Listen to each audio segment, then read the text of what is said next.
Sir ಈ ಕಡೆಗೆ ಬಂದ್ಬಿಡಿ ಸರ್, ಎಲ್ಲರೂ ಬರ್ತಾರೆ. ಬಂಧುಗಳೇ ನಮಸ್ಕಾರ. ಇವತ್ತು ಏನು ಹೆಗ್ಗಡದೇವನಕೋಟೆನಲ್ಲಿ ಕಬಿನಿ ಉಳಿಸಿ ಕಬಿನಿ ಪರಿಸರವನ್ನು ಉಳಿಸೋದಕ್ಕೋಸ್ಕರ ಏನು ಪಾದಯಾತ್ರೆ ಮಾಡಿಕೊಂಡು ಇಲ್ಲಿಗೆ ತಾಲೂಕು ಕಚೇರಿಗೆ ಬಂದಿದ್ದೀವಿ. ಅನೇಕ ವಿಚಾರಗಳು ಇದ್ದಾವೆ.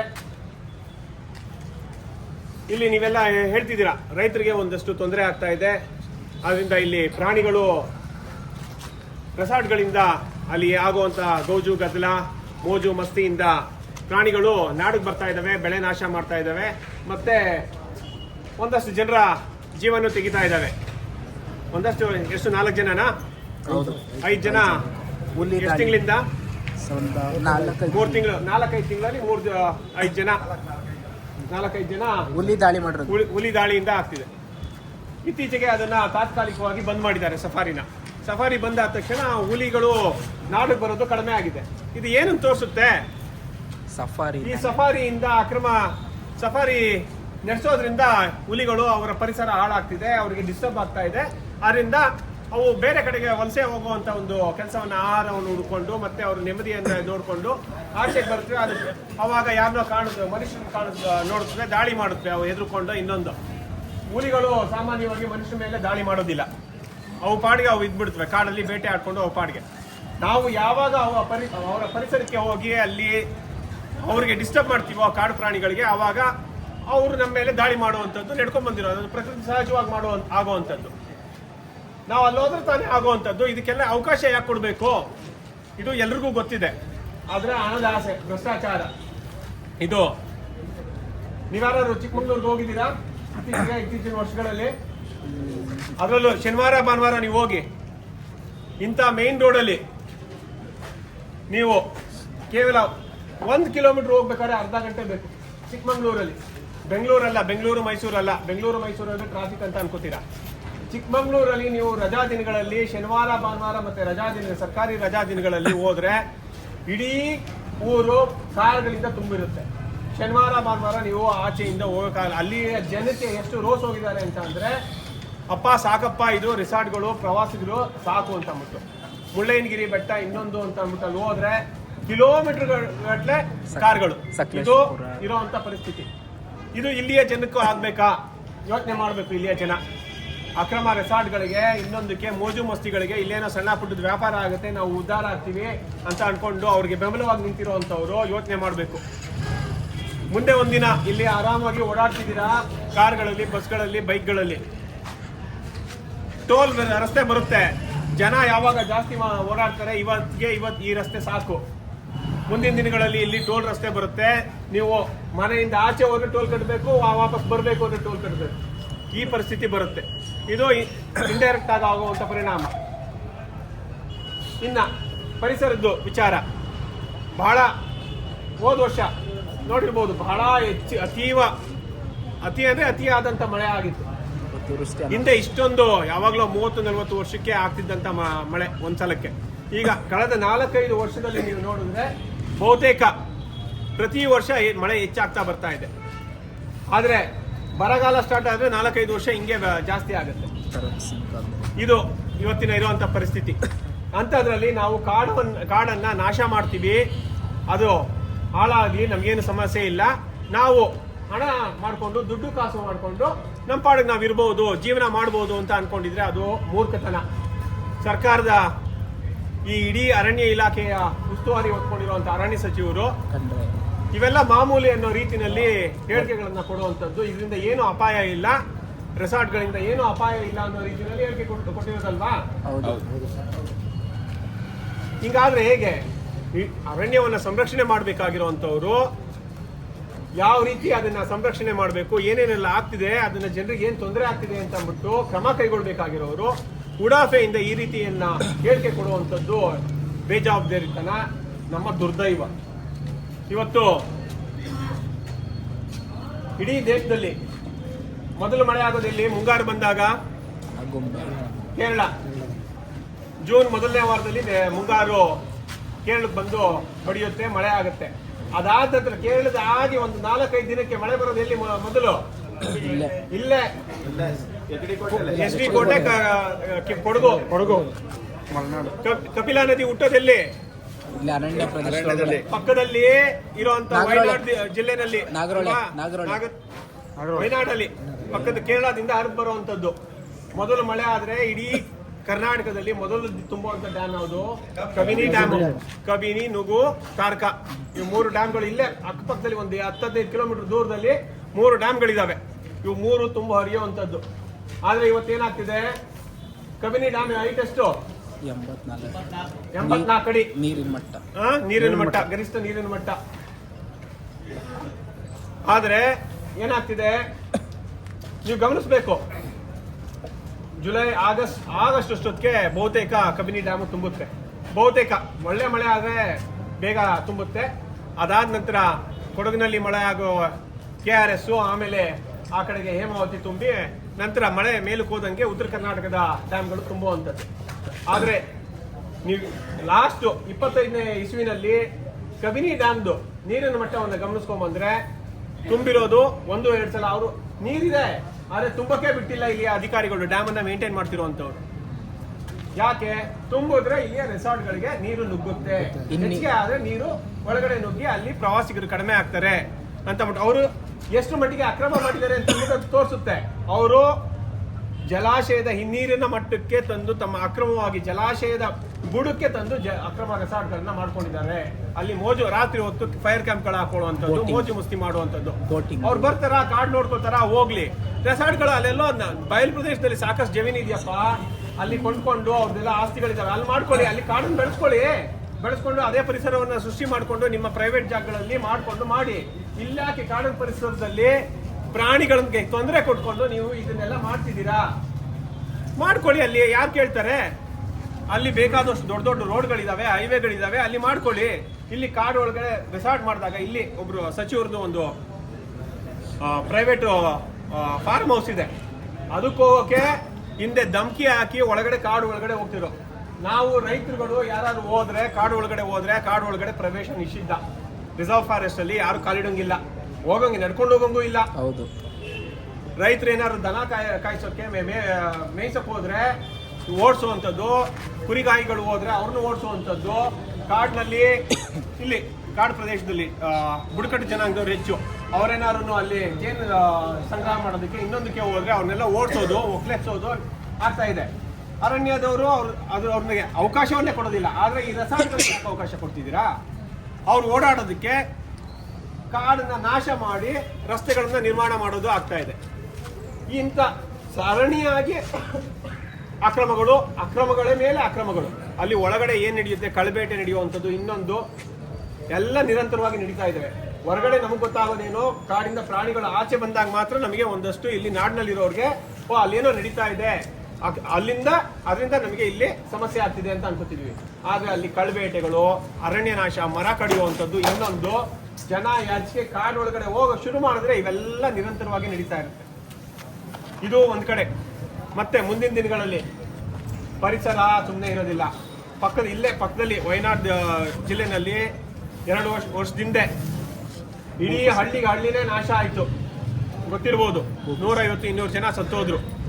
ಬೆಟ್ಟನೆ ಕೊಸ್ತು ಹಳ್ಳಿನೇ ಕೊಚ್ಕೊಂಡೋಯ್ತು. ಬಹುತೇಕ ಒಂದು 10-15 ಜನ ಬಿಟ್ರೆ ಇನ್ಯಾರು ಉಳಿಲಿಲ್ಲ ಆ ಊರಲ್ಲಿ. ಸಂಸಾರ ಸಮೇತ ಕೊಚ್ಕೊಂಡು ಹೋದ್ರು. ರಾತ್ರಿ ಮಲಗಿದ್ದಾಗ ಎಲ್ಲ ಹೋದ್ರು. ಅಂತ ಪರಿಸ್ಥಿತಿ ಇಲ್ಲೂ ಬರ್ಬೇಕಾ? ಪ್ರಕೃತಿ ಬೆಟ್ಟನೇ ಇರಬೇಕು ಅಂತ ಅಲ್ಲ, ಬೆಟ್ಟ ಕುಸಿಯುತ್ತೆ ಅನ್ನೋದಲ್ಲ. ಪ್ರವಾಹ ಏನ್ ಬೇಕಾದ್ರೂ ಮಾಡುತ್ತೆ, ಇನ್ನೊಂದಾಗುತ್ತೆ, ಭೂಕಂಪಗಳಾಗ್ತವೆ, ಏನ್ ಬೇಕಾದ್ರೂ ಆಗ್ಬೋದು. ಅದರಿಂದ ಪ್ರಕೃತಿಯನ್ನ ಕಾಪಾಡ್ಕೊಳ್ಳುವಂಥದ್ದು ನಮ್ಮ ಮುಖ್ಯ ಕೆಲಸ ಆಗ್ಬೇಕು. ಇವತ್ತು ಪ್ರಕೃತಿಯ ವಿಚಾರವಾಗಿ ಮಾತಾಡ್ತಿರುವಂತ ಏಕೈಕ ಪಕ್ಷ ಅಂತ ಅಂದ್ರೆ KRS ಪಕ್ಷ. ಕರ್ನಾಟಕ ರಾಷ್ಟ್ರ ಸಮಿತಿ ಪಕ್ಷಕ್ಕೆ, KRS ಪಕ್ಷಕ್ಕೆ, KRS ಪಕ್ಷದ ಸೈನಿಕರಿಗೆ. ನಮ್ಮ ಪಕ್ಷದ ಗೌರವಾಧ್ಯಕ್ಷರಂತ ರವಿಕೃಷ್ಣ ರೆಡ್ಡಿ ಅವರು ಪರಿಸರದ ಬಗ್ಗೆ ಅಪಾರವಾದ ಕಾಳಜಿಯನ್ನ ಇಟ್ಕೊಂಡಿರುವಂತವ್ರು. ಅವರು ಪದೇ ಈ ವಿಚಾರವನ್ನ ಹೇಳ್ತಿರ್ತಾರೆ. ಪ್ರಕೃತಿಯನ್ನ ನಾವ್ಯಾರನ್ನು ಹಿಡಿದು ನಿಲ್ಸಕ್ಕಾಗೋದಿಲ್ಲ, ದಯವಿಟ್ಟು ಆ ಕಡೆ ಹೆಚ್ಚಿಗೆ ಗಮನ ಕೊಡಬೇಕು ಅಂದ್ಬಿಟ್ಟು. ಈ ಪ್ರಕೃತಿ ಎಲ್ಲ ನಾಶ ಆಗೋದಕ್ಕೆ ಇನ್ನೊಂದು ನಾವು ಯಾತ್ರ ವಿರುದ್ಧ ಹೋರಾಡ್ತಿದ್ದೀವಿ. ಇವತ್ತು ನಮ್ಮ ಮುಖ್ಯವಾದ ವಿಚಾರ ಏನು? ಪರಿಸರ ಅಲ್ಲ, ಭ್ರಷ್ಟಾಚಾರ ಮಾಡೋದ್ರಿಂದನೇ ಈ ಪರಿಸರಕ್ಕೆ ಹಾನಿ ಆಗುವಂತ ಕೆಲಸಗಳು ನಡೀತಾ ಇರೋದು. ಸುಮ್ನೆ ಅಧಿಕಾರಿಗಳು, ರಾಜಕಾರಣಿಗಳು, ಶಾಸಕರು ಸುಮ್ನೆ ಬಿಟ್ಬಿಡ್ತಾರ? ದುಡ್ಡು ತಗೋತಾರೆ, ಇನ್ನೊಂದು ಮಾಡ್ತಾರೆ, ಆದ್ರಿಂದ ಅಲ್ಲಿ ಅಕ್ರಮಗಳು ನಡೆಯೋದಕ್ಕೆ ಅವಕಾಶಗಳು. ಭ್ರಷ್ಟಾಚಾರದಿಂದನೇ ಇವೆಲ್ಲ ನಡೀತಾ ಇರುವಂತದ್ದು. ಆದ್ರಿಂದಾನೇ ಕರ್ನಾಟಕ ರಾಷ್ಟ್ರ ಸಮಿತಿ ಪಕ್ಷ ಇವತ್ತು ಭ್ರಷ್ಟಾಚಾರವನ್ನ ಪ್ರಮುಖ ವಿಚಾರವಾಗಿ ಎತ್ಕೊಂಡು ಭ್ರಷ್ಟಾಚಾರ ತಡೆಯೋ ನಿಟ್ಟಿನಲ್ಲಿ ನಾವು ಕೆಲಸ ಮಾಡ್ತಿರುವಂತದ್ದು. ಇದನ್ನ ಅನೇಕರು ಹೇಳ್ತಿರ್ತಾರೆ, ನೀವು ಅವ್ರನ್ನೇ ಯಾಕೆ ತಡೀತಿಲ್ಲ, ಇನ್ನೊಂದು ಆಗ್ತಿಲ್ಲ, ಇನ್ನೊಂದು ನ್ಯಾಯ ಕೇಳ್ತಿಲ್ಲ, ಆ ವಿಚಾರ ಇದೆ, ಈ ವಿಚಾರ ಇದೆ. ಅವೆಲ್ಲದಕ್ಕೂ ಸಂಬಂಧಪಟ್ಟಿರುವಂತದ್ದು ಭ್ರಷ್ಟಾಚಾರ ಮೂಲದಲ್ಲಿ. ಆ ಭ್ರಷ್ಟಾಚಾರ ನಡೆಯೋದ್ರಿಂದಾನೇ ಅನೇಕ ಇವತ್ತು ಸಾಮಾಜಿಕ ನ್ಯಾಯಗಳು ಸಿಗದೆ ಇರುವಂತದ್ದು, ಮತ್ತೊಂದಾಗದೆ ಇರುವಂತದ್ದು, ರೈತರಿಗೆ ಮೋಸ ಆಗ್ತಿರುವಂತದ್ದು ಈ ಭ್ರಷ್ಟಾಚಾರದ ಕಾರಣದಿಂದ. ಆ ನಿಟ್ಟಿನಲ್ಲಿ ನಾವು ಕರ್ನಾಟಕ ರಾಷ್ಟ್ರ ಸಮಿತಿ ಪಕ್ಷ ನಿರಂತರವಾಗಿ ಯಾರು ಏನೇ ಹೇಳಿ ಭ್ರಷ್ಟಾಚಾರದಿಂದ ಈ ಎಲ್ಲ ಅನಾಹುತಗಳು ಆಗ್ತಿದ್ದಾವೆ, ಅದರ ವಿರುದ್ಧ ಹೋರಾಟವನ್ನ ಮಾಡ್ತಿರುವಂತದ್ದು. ನಾವಿವತ್ತು ಸಣ್ಣ ಮಟ್ಟದಲ್ಲಿ ಅಂದ್ರೆ ಕೆಳಗಿನ ಹಂತದಲ್ಲಿ, ದೊಡ್ಡ ಮಟ್ಟದಲ್ಲಿ ನಡೀತಾ ಇದೆ, ನಮ್ಮ ಗಮನದಲ್ಲೂ ಇದೆ. ಆದ್ರೆ ಕೆಲವೊಂದನ್ನ ಮಾತಾಡಬೇಕು ಅಂದ್ರೆ ಸಾಕ್ಷಿ ಪುರಾವೆಗಳು ಬೇಕು. ನಮಗೆ ಇವತ್ತು ಸಿಗ್ತಿರೋದಲ್ಲಿ ಜನರಿಗೆ ನೇರವಾಗಿ ತೊಂದರೆ ಆಗ್ತಿರೋದು ಎಲ್ಲಿ? ತಾಲೂಕು ಮಟ್ಟದಲ್ಲಿ, ಗ್ರಾಮೀಣ ಮಟ್ಟದಲ್ಲಿ ಜನರಿಗೆ ನೆರವನ್ನು ನೀಡುವಂತ ಕೆಲಸವನ್ನ, ಅವರಿಗೆ ಕೆಲಸ ಮಾಡಿಕೊಡುವಂತ ಕೆಲಸವನ್ನ KRS ಪಕ್ಷ ಮಾಡ್ತಾ ಇದೆ. ಮುಂದಿನ ದಿನಗಳಲ್ಲಿ ಆ ವಿಚಾರವನ್ನು ಮಾತಾಡ್ತಿದ್ವಿ. ಕೋವಿಡ್ ಸಮಯದಲ್ಲಿ ಆಗಿರುವಂತ ಅಕ್ರಮ ಅನ್ಯಾಯಗಳು ಈಗಾಗಲೇ ನಾವೇನೇ ಮೊದಲು ಕಂಪ್ಲೇಂಟ್ ಕೊಟ್ಟಿರುವಂತದ್ದು. ಪ್ರಜಾವಾಣಿನಲ್ಲಿ ಮುಖ್ಯ ಪುಟದಲ್ಲಿ ನಾವು ಕಂಪ್ಲೇಂಟ್ ಕೊಟ್ಟಿರುವಂತ ವಿಚಾರ ಬಂದು ಅದರ ಆಧಾರದ ಮೇಲೆ ತನಿಖೆ ನಡೆದು ಇವತ್ತು ಒಂದು ಅಷ್ಟು ಡಿ ಕುನಾ ಕಮಿಷನ್ ಇನ್ನೊಂದು ಆಗಿ ವರದಿಗಳು ಅಲ್ಲಿ ಕುಳಿತಾ ಇದ್ದಾವೆ. ಅವರಿಂದ ಅಷ್ಟೊಂದೇನು ಉಪಯೋಗ ಆಗ್ತಾ ಇಲ್ಲ. ಆದರೆ ಜನರಿಗೆ ಉಪಯೋಗ ಆಗುವಂಥದ್ದಲ್ಲಿ ಸರ್ಕಾರಿ ಆಸ್ಪತ್ರೆಗಳಲ್ಲಿ ಅವರಿಗೆ ಸರಿಯಾದ ಚಿಕಿತ್ಸೆ ಕೊಡಿಸುವಂಥದ್ದು, ತಾಲೂಕು ಕಚೇರಿಗಳಲ್ಲಿ ಸರಿಯಾಗಿ ರೈತರಿಗೆ ಪಾಣಿಗಳು, ಇನ್ನೊಂದು ಪೋತಿ ಖಾತೆಗಳು ಆಗುವಂಥದ್ದನ್ನ ಸರಿಯಾಗಿ ನೋಡ್ಕೊಳ್ಳುವಂಥದ್ರ ಮೂಲಕ ನಮ್ಮ KRS ಪಕ್ಷದ ಮೂಲಕ ಈ ಕೆಲಸವನ್ನು ಮಾಡ್ತಾ ಇದ್ದೀವಿ. ವಾಪಸ್ ಈ ವಿಚಾರಕ್ಕೆ ಬರೋದಾದ್ರೆ, ಇವತ್ತು ಈ ಕಬಿನಿ ಸುತ್ತಮುತ್ತ ಇರುವಂತ ರೆಸಾರ್ಟ್ಗಳ ಲಿಸ್ಟ್ ಪ್ರಕಟಣೆ ಮಾಡಿ ಅಂತ ಅಂದ್ಬಿಟ್ಟು ನಾವು ಕೇಳ್ತಾ ಇದ್ದೀವಿ. ಪ್ರಕಟಣೆ ಮಾಡ್ಲಿ, ನಾವ್ ಹೇಳ್ತೀವಿ, ಇಲ್ಲಿ ಲಿಸ್ಟ್ ಹಾಕ್ಲಿ. ಯಾಕೆ ಏನು ಇರೋಂಥದ್ದು ಅವರು ಅಕ್ರಮ ಹಾಕುವಂಥದ್ದು ಬೇಡ. ನೋಟಿಸ್ ಇರೋಂಥ ಲಿಸ್ಟ್ ನ ಇಲ್ಲಿ ಪ್ರಕಟಣೆ ಮಾಡಿ, ಲಿಸ್ಟ್ ನ ತೆಗೆದು ಇಲ್ಲ ಅರಣ್ಯ ಕಚೇರಿನ ಮುಂದೆನ ನಾವ್ ಹೇಳ್ತೀವಿ ಇಂತಿಂತದ್ದು ಅಂತ. ನಾನು ಅರ್ಧ ಗಂಟೆ ಟೈಮ್ ಕೊಡ್ಲಿ, ನಾವ್ ಹೇಳ್ತೀವಿ ಇದು ಯಾರ್ದು, ಯಾಕೆ, ಎಲ್ಲಿ ಏನಾಗಿದೆ, ಏನು ಉಲ್ಲಂಘನೆ ಆಗಿದೆ, ಜಮೀನುಗಳದ್ದು ಯಾರ್ಯಾರು ಎಷ್ಟೆಷ್ಟು ಜಮೀನು ಮಾಡಿದ್ದಾರೆ ಅಂತ ಅಂದ್ಬಿಟ್ಟು ಲಿಸ್ಟ್ ನ RTCಗಳಲ್ಲಿ ಇಂಥವ್ರು ಇಷ್ಟು ಎಕರೆ ಇದೆ ಅಂತ ಅಂದ್ಬಿಟ್ಟು ಒಂದು ಲಿಸ್ಟ್ ಪ್ರಕಟಣೆ ಮಾಡ್ಲಿ. ಯಾರ್ಯಾರ್ದು ಯಾರ ಬೇನಾಮಿ ಅಂತ ಅಂದ್ಬಿಟ್ಟು ನಮಗೆ ವಿಚಾರ ಗೊತ್ತಿದೆ, ಇಂಥವ್ರದ್ದು ಇಂಥದ್ದು ಅಂತ ಅಂದ್ಬಿಟ್ಟು ನಾವು ಬರ್ಬಿಟ್ಟು ಹೇಳ್ತೀವಿ. ಅಷ್ಟು ಮಟ್ಟಿಗೆ ನಮಗೆ ಮಾಹಿತಿ ಇದೆ, ನಮಗೆ ಗೊತ್ತಿದೆ ಏನೆಲ್ಲ ಆಗ್ತಿದೆ. ನಮಗೆ ಇಷ್ಟು ಗೊತ್ತಿರಬೇಕಾದ್ರೆ ಇವ್ರುಗಳಿಗೆ, ಸರ್ಕಾರದವ್ರಿಗೆ, ಅಧಿಕಾರಿಗಳಿಗೆ, ಸಚಿವರುಗಳಿಗೆ ಗೊತ್ತಿಲ್ಲದೇನೆ ಇರುತ್ತಾ? ಗೊತ್ತಿದೆ. ಅವರೇ ಬಹುತೇಕ ಅವರ ಬೇನಾಮಿಗಳು, ಅವರ ಚೇಲಾಗಳು ಇದರಲ್ಲಿ ಪಾಲ್ದಾರರು. ಅದರಿಂದಾನೇ ಅವರು ಸುಮ್ಮನೆ ಇದ್ದಾರೆ. ಇಲ್ಲ ಉದ್ಯಮಿಗಳು, ಅವರ ನೆಂಟರು, ಬಿಸ್ನೆಸ್ ಪಾರ್ಟ್ನರ್ಗಳು, ಇನ್ನೊಂದು ಯಾವುದೋ ಬಿಸ್ನೆಸ್ ಅಲ್ಲಿ ಪಾರ್ಟ್ನರ್ಗಳು, ಅವ್ರ ಕಂಪ್ನಿಗಳ ಹೆಸರು ಹಾಕ್ಲಿ. ನಾವು ಯಾರ್ಯಾರ ಡೈರೆಕ್ಟರ್ಗಳು ಏನು ಅಂತ ನಾವು ಕಂಪ್ನಿ ರಿಜಿಸ್ಟರ್ ಆಫ್ ಕಂಪ್ನೀಸ್ ಅಲ್ಲಿ ಲಿಸ್ಟ್ ನೋಡಿದ್ರೆ ಎಲ್ಲ ಗೊತ್ತಾಗೋಗುತ್ತೆ, ಇವ್ರ ಬಂಡವಾಳ ಎಲ್ಲ ಗೊತ್ತಾಗೋಗುತ್ತೆ. ಆದ್ರಿಂದಾನೇ ಅವರು ಆ ಕಂಪ್ನಿಗಳ ಲಿಸ್ಟ್ ನ ಹಾಕ್ತಾ ಇಲ್ಲ, ಪ್ರಕಟಣೆ ಮಾಡ್ತಾ ಇಲ್ಲ. ಈ ನಿಟ್ಟಿನಲ್ಲಿ ನಮಗೆ ತಡೆಯುವಂಥದ್ದು ಏನು ಅಂತ ಗೊತ್ತು. ಈಗಾಗಲೇ ರವಿಕುಮಾರ್ ಅವ್ರಿಗೆ ಹೇಳಿದ್ದೀನಿ, ಒಂದಷ್ಟು ಕೆಲಸಗಳು ನಮ್ಮ ಕಡೆಯಿಂದ ಏನೇನು ಹೋರಾಟಗಳನ್ನ ಹೆಂಗೆ ಮಾಡ್ಬೋದು, ಇದನ್ನ ತಡೆಯುವಂಥ ಲಿಸ್ಟ್ ಕೆಲಸಗಳು ನಮ್ಮ ಕಡೆಯಿಂದ ಆಗುತ್ತೆ. ನಮ್ಮ ಕಡೆಯಿಂದ ನಾವು ಮಾಡ್ತೀವಿ. ಆದ್ರೆ ಮಾಡ್ಬೇಕಾಗಿರೋದು ಯಾರು?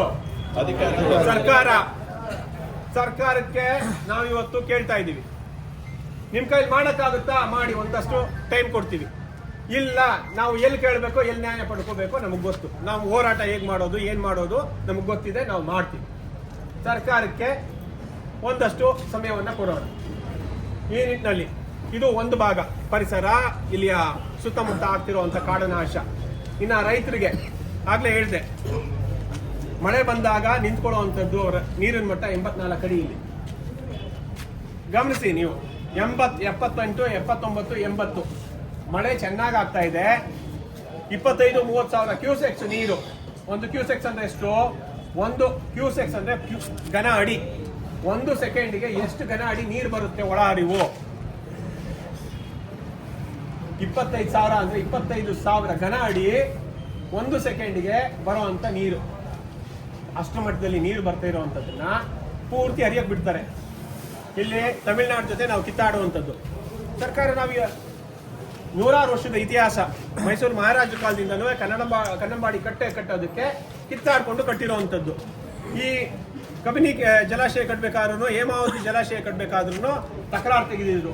ಅದನ್ನೆಲ್ಲ ಮೆಟ್ಟಿ ಹಿಂದಿನ ಹೇಳ್ತಿದ್ರು ನಮ್ಮ ಸೋಮಸುಂದರ್ ಅವರು, ಚಿಕ್ಕಮಾದವರಾಗಲಿ ಅಂತ ಆ ಸಂದರ್ಭದಲ್ಲಿ ಅಂತ ದೇವರಾಜರಸು ಮುಂತಾದ ಧೀಮಂತ ರಾಜಕಾರಣಿಗಳು ಹೋರಾಡಿ ನಿಜಲಿಂಗಪ್ಪ ಅವರು ಎಲ್ಲ ಕಟ್ಟಿರುವಂಥ ಒಂದು ರೈತರಿಗೆ ಉಪಯೋಗ ಆಗಲಿ, ನಾಡಿನ ಜಲ ಸಂರಕ್ಷಿಸುವಂಥದ್ದು, ರೈತರಿಗೂ ಉದ್ಧಾರ ಆಗುವಂಥ ಒಂದು ಕೆಲಸ ಕಾರ್ಯಗಳನ್ನ ಮಾಡಿದರೆ ಇವತ್ತು ಆ ನೀರನ್ನ ಪೋಲಾಗೋದಕ್ಕೆ ಬಿಡ್ತಾ ಇದ್ದಾರೆ. ಯಾಕೆ? ಇಲ್ಲಿ ರೆಸಾರ್ಟ್ಗಳು ಚೆನ್ನಾಗಿ ವ್ಯಾಪಾರ ಆಗಬೇಕು, ಅಲ್ಲಿ ಬಂದಿರುವಂಥ ಜನರು ಮೋಜು ಮಸ್ತಿ ಮಾಡ್ಕೊಂಡಿರ್ಬೇಕು, ಅವ್ರಿಗೇನು ಅಪಾಯ ಆಗ್ಬಾರ್ದು.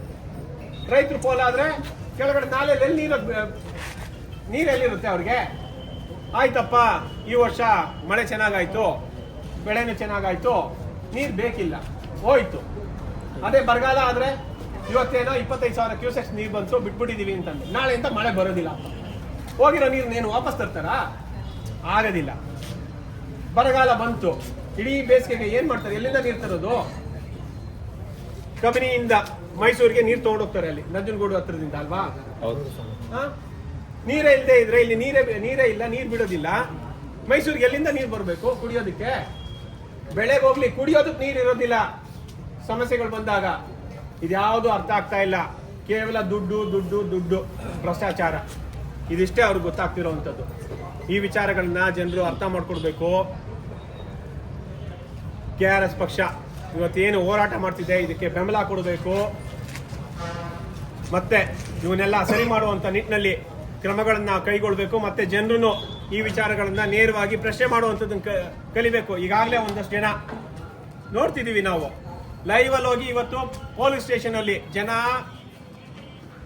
ಅವ್ರ ಮನೆಗೆ ಪೊಲೀಸ್ ಬಂದ್ರೆ ಮಾತಾಡೋದಕ್ಕೆ, ಅವ್ರ ಸ್ಥಳದಲ್ಲಿ ನಿಂತ್ಕೊಂಡು ಮಾತಾಡೋದಕ್ಕೆ ಹೆದರುವಂತ ಜನ ಇವತ್ತು ಪೊಲೀಸ್ ಸ್ಟೇಷನ್ಗಳಲ್ಲಿ ಹೋಗಿ ಲೈವ್ಗಳು ಮಾಡಿ ಅಧಿಕಾರಿಗಳನ್ನ ಪ್ರಶ್ನೆ ಮಾಡುವಂತ ಒಂದು ಹಂತಕ್ಕೆ ಒಂದಷ್ಟು ಜನ ಬಂದಿದ್ದಾರೆ. ಅದು ಯಾವ ಕಾರಣ? KRS ಪಕ್ಷ, ಕರ್ನಾಟಕ ರಾಷ್ಟ್ರ ಸಮಿತಿ ಪಕ್ಷಕ್ಕೆ, KRS ಪಕ್ಷಕ್ಕೆ. ಈ ತರದ್ ಆಗ್ತಾ ಇದೆ. ಅಧಿಕಾರಿಗಳು, ರಾಜಕಾರಣಿಗಳು ಎಚ್ಚೆತ್ಕೊಳ್ಬೇಕು. ಎಚ್ಚೆತ್ತುಕೊಳ್ಳದೆ ಇದ್ರೆ ನಿಗಾಲ ಇಲ್ಲ. ನಿಮ್ಮ ದರ್ಪ ದೌರ್ಜನ್ಯ ಜಾಸ್ತಿ ದಿನ ಮುಂದುವರಿಯೋದಿಲ್ಲ. ನಮ್ಮ ಮೇಲೆ ಕೇಸ್ ಹಾಕ್ಬೋದು, ಇನ್ನೊಂದು ಮಾಡ್ಬೋದು. ಯಾರಿಗಾರ ಲೆಕ್ಕ ಇದೆಯಾ KRS ಪಕ್ಷದವ್ರ ಮೇಲೆ ಎಷ್ಟು ಕೇಸ್ಗಳಿದಾವೆ ಅಂತ? 200ಕ್ಕಿಂತ ಜಾಸ್ತಿ ಆಗೋಗಿದೆ. ನನ್ನ ಮೇಲೆ ಒಂದು 4 ಕೇಸ್ ಇದೆ. ನಮ್ಮ ಉಪಾಧ್ಯಕ್ಷರ ಮೇಲೆ ಒಂದು 4 ಆಗಿದೆ. ಒಂದು ಸೋಮಸುಂದರ್ ಅವ್ರ ಮೇಲೆ ಎಷ್ಟು? 5 ಆಗಿದೆ ಈಗ. 5 ಇದಾವೆ. ಆಮೇಲೆ ಫೋನ್ಗಳು ಕಿತ್ಕೋತಾರೆ. ನಮ್ಮ ಗೌರವಾಧ್ಯಕ್ಷರ ಮೇಲೆ ಹೈಯೆಸ್ಟ್ 13-14 ಇದೆ. ಮೊನ್ನೆ ಒಂದು ಹೊಡೆದಾಕ್ಸಿದೀವಿ ಹೈಕೋರ್ಟ್ ಅಲ್ಲಿ. 12ನೇ ತಾರೀಕು ಫೋನ್ಗಳು ತಗೋತಾರೆ. ಇವೆಲ್ಲ ಅದಕ್ಕೇನಾದ್ರು ಹಂಚ್ಕೊಂಡು ನಮ್ಮ ಹೋರಾಟಗಳನ್ನ ನಿಲ್ಸಿದೀವ? ಅಂಜೋದಿಲ್ಲ, ಬಗ್ಗೋದಿಲ್ಲ, ಅಂಜೋದಿಲ್ಲ, ಅಳ್ಕೋದಿಲ್ಲ, ಅಂಜೋದಿಲ್ಲ, ಅಂಜೋದಿಲ್ಲ, ಎದುರೋದಿಲ್ಲ. ಜನರೇ ಅಲ್ಲ ನಾವು. ದಾಳಿಗೂ ಎದುರಲ್ಲ, ದಾಳಿಗೂ ಎದುರಲ್ಲ,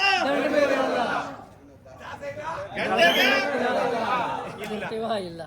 ಆದ್ರಿಂದ ಇವೆಲ್ಲ ನಿಮ್ಮ ಏನು ಸಾಮಾನ್ಯ ಜನರ ಮೇಲೆ ನಡೆಸುವಂತ ಕುತಂತ್ರಗಳನ್ನ ಪೊಲೀಸರು, ಅಧಿಕಾರಿಗಳು ಬಿಡಬೇಕು. ನಿಮ್ಗೊಂದು ಅವಕಾಶ ಸರಿಯಾಗೋದಕ್ಕೆ, ಸರಿದಾರಿಗೆ ಬರೋದಕ್ಕೆ. ನಾವು ಹೇಳ್ತಾ ಇದ್ದೀವಿ, ನೀವು ಚೆನ್ನಾಗಿ ಕೆಲಸ ಮಾಡಿ, ನಿಮಗೆ ನಾವು ಬೆಂಬಲವಾಗಿ ನಿಂತ್ಕೋತೀವಿ ಅಂತ ಅಂದ್ಬಿಟ್ಟು ನೀವು ಇದೇ ಆಟಗಳನ್ನ ಮುಂದುವರಿಸಿದ್ರೆ ನಮ್ಗೆ ಗೊತ್ತು ನಾವು ಏನೇನ್ ಮಾಡ್ಬೇಕೋ ಮಾಡ್ತೀವಿ. ನಿಧಾನ ಆಗ್ಬೋದು ನಮ್ಮ ಪ್ರಕ್ರಿಯೆಗಳು, ನಿಧಾನ. ನಾವೊಂದಷ್ಟು ಸ್ಟಡಿ ಮಾಡಿ ಏನ್ ಮಾಡ್ಬೇಕೋ ಆಗ್ತಿದ್ದೇವೆ. ಇವತ್ತು ಬೆಂಗಳೂರಲ್ಲೇ ಕಳೆದ ಒಂದು 6 ತಿಂಗಳಲ್ಲಿ ಎಷ್ಟು ಜನ ಪೊಲೀಸರು ಸಸ್ಪೆಂಡ್ ಆಗಿಲ್ಲ? 25-30 ಜನ ಸಸ್ಪೆಂಡ್ ಆಗಿದ್ದಾರೆ. ಬೀದಿನಲ್ಲಿ ಮಾನ ಹರಾಜಾಗಿದೆ. ಆ ಪರಿಸ್ಥಿತಿ ಬರುತ್ತೆ, ಇಲ್ಲಿಗೂ ಬರುತ್ತೆ.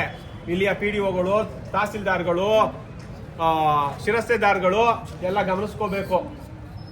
ಅರಣ್ಯ ಅಧಿಕಾರಿಗಳು ಕೇವಲ ಅಲ್ಲಿ ಎಸಿ ಕಚೇರಿನಲ್ಲಿ ಇನೋವಾ ಕಾರ್ಗಳಲ್ಲಿ ಓಡಾಡ್ಕೊಂಡು ನೀವು ಮೋಜಿ ಮಸ್ತಿ ಮಾಡ್ಕೊಂಡು ಟೂರ್ಗಳು ಹಾಕೊಂಡು ಮಾಡ್ತಿದ್ರೆ ಆಗಲ್ಲ.